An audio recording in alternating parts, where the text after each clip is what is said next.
Go. Hi everyone, welcome to this week's EBC video.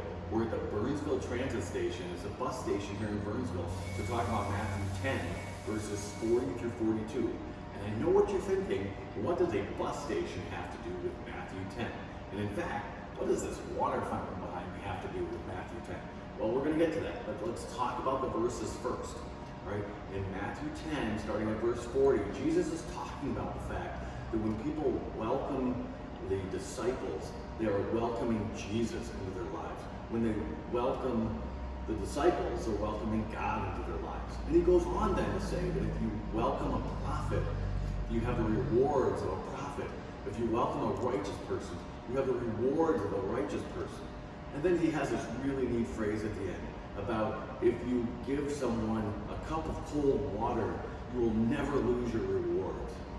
And it's this really neat portion of the story where we're thinking about doing good works for others.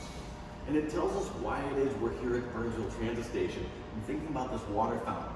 So do you remember last week we were talking about the fact that if there are 2 sparrows and they're worth 2 cents, then how much more would we be worth? Well, let's use that same idea in reverse a little bit. We're going to use an inanimate object to think about how we can be serving God. This is a water fountain, and no matter what happens, the water fountain is always there, ready to give us some cool water.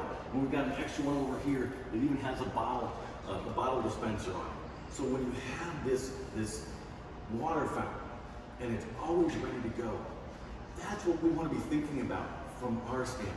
That we're always ready to go, always ready to serve God, always ready to offer that cold water. And then why are we thinking about that at a bus station? Because it's not just giving away the water, right? People come here to the bus station to go into work, come back from work, they're living their everyday lives. And so as we think about that, we're thinking about the fact that even as we go and do the other things in our lives, we have opportunities to serve in God's name, opportunities to do things.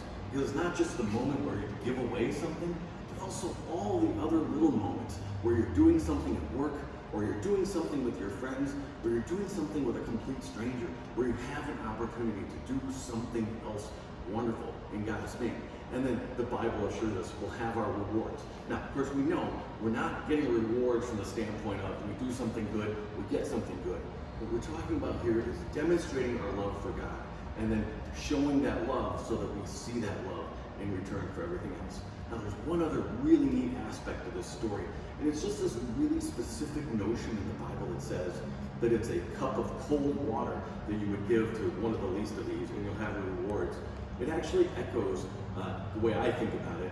There's a really specific spot in Proverbs 25, verses 25 through 27, where it talks about the fact that if you give a cup of cold water for the soul, it's like getting good news from a faraway land.